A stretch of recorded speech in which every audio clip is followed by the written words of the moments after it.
చిన్నారి జాహ్నవి ఎక్కడ 2 సంవత్సరాల పాప తప్పిపోయి 9 రోజులు అవుతుంది. బట్ ఇప్పటి వరకు కూడా ఎలాంటి ఆచూకీ దొరకలేదు. కాకినాడ జిల్లా తూని మండలం అగ్రహారం గ్రామంలో ఈ యొక్క ఇన్సిడెంట్ జరిగిందనమాట. 9 రోజుల కిందట పాప మిస్ అయింది. మిస్ అయిన రోజు నుంచి చుట్టుపక్కల ఉన్నటువంటి గ్రామస్తులు జల్లెడ పట్టారు, వెతికారు, బట్ ఆచూకీ దొరకలేదు. బట్ ఇంకొకటి ఏంటంటే వాళ్ళు పెంచుకున్నటువంటి పెంపుడు కుక్క కూడా పాపతో పాటు మిస్ అయినట్టుగా తెలుస్తుందన్నమాట. 4 రోజుల తర్వాత పెంపుడు కుక్క వచ్చింది, బట్ పాప రాలేదు. సో భయాందోళనకు దిగినటువంటి తల్లిదండ్రులు లబ్బు దిబ్బం అని అంటున్నారనమాట. మిస్సింగ్ కేసు కింద నమోదైనటువంటి ఈ యొక్క పాప ఇష్యూ అనేది ఇప్పటి వరకు కూడా ఒక ప్రశ్నార్థకంగానే మారింది, సమాధానం దొరకకుండా. సో అయితే దీనిపై ఆరాధించినటువంటి పోలీసులు నెక్స్ట్ టైం ఏదైనా క్లూ దొరుకుతుందేమో అని చెప్పేసి ఆ కుక్కకి జీపీఎస్ ట్రాకర్ అమర్చడం జరిగింది. కుక్క తిరిగింది, అక్కడ తిరిగింది, ఇక్కడ తిరిగింది, కానీ ఎలాంటి ఆచూకీ అయితే దొరకలేదు. బట్ ట్విస్ట్ ఏంటంటే కుక్క నిన్న చనిపోవడం జరిగింది.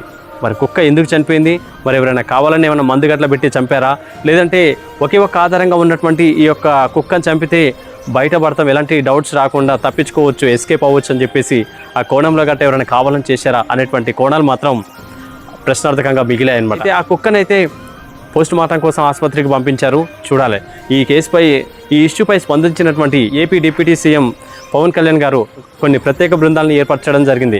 దగ్గర 400 మంది పోలీసులు ఇక పాప ఆచూకీ కోసం ఆ చుట్టుపక్కల ఉన్నటువంటి ఆ చిట్టడవిలో జల్లెడ పడుతూ ఉన్నారు. దగ్గరలో ఉన్నటువంటి గుంతలు, బావులు, చెరువులను కూడా జల్లెడ పడుతూ ఉన్నారు. బట్ ఇప్పటివరకు అయితే ఆచూకీ దొరకలేదు.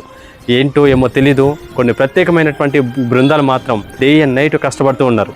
బట్ పాప ఆచూకీ దొరకలేదు. వేరే షీ తల్లిదండ్రుల యొక్క కడుపు కోత అనేది ఎవరు తీర్చలేరు కదా. సో ప్రతి క్షణం భయం, పాపకి ఏమవుతుంది, దొరుకుతుందా లేదా, ఎవరైనా ఏమన్నా చేశారనేటువంటి కోణంలో తల్లిదండ్రులు ప్రాణాలను గుప్పెట్లో పెట్టుకొని బాధపడుతూ ఉన్నారన్నమాట. చూడాలి, డ్రాగ్ స్క్వాడ్స్, ప్రత్యేక బృందాలు, డ్రోన్లతో మొత్తం గాలింపు చర్యలు చేపడుతూ ఉన్నారు. Wait and see. మరి యొక్క కేసుకి ముగింపు ఏంటనేది చూడాలన్నమాట. వీలైనంత తొందరగా పాప దొరుకుతుందనేటువంటి ఆశతోనైతే ఎదురు చూస్తూ ఉన్నారు గ్రామస్తులు కానీ, తల్లిదండ్రులు కానీ. మరి ముందు ఈ యొక్క కేసులో ఎలాంటి ట్విస్టులు బయటపడతాయి అనేది వెయిట్ అండ్ సీ. సో తల్లిదండ్రులారా, చిన్నపిల్లల్ని దయచేసి మీరు ఒంటరిగా వదిలేయకండి. ఎక్కడ పడితే అక్కడ ఏదో ఆడుకుంటారు అని చెప్పేసి మీరు అటు నెగ్లెక్ట్గా పిల్లలను వదిలేస్తే ఏ టైంకి ఏమైతే తెలియదు. దయచేసి చిన్నపిల్లలను అజాగ్రత్తతో బయటకు వదలకండి. ఎనీవే, అర్థమైతే ఆలోచించండి, వీలైతే ఫాలో అవుతారని అనుకుంటున్నాను. Thank you so much listeners అందరికీ. ఇలాంటి అప్డేట్స్ మీకోసం మీ సోముగాడి వాయిస్తో నమస్తే, Tata, by. Audience, viewers, YouTubers, ఈ యొక్క ఇష్యూపై మీ యొక్క స్పందన ఏంటనేది కమెంట్ బాక్స్లో కమెంట్ చేస్తారని మనస్ఫూర్తిగా ఆశిస్తున్నాను. Thank you so much.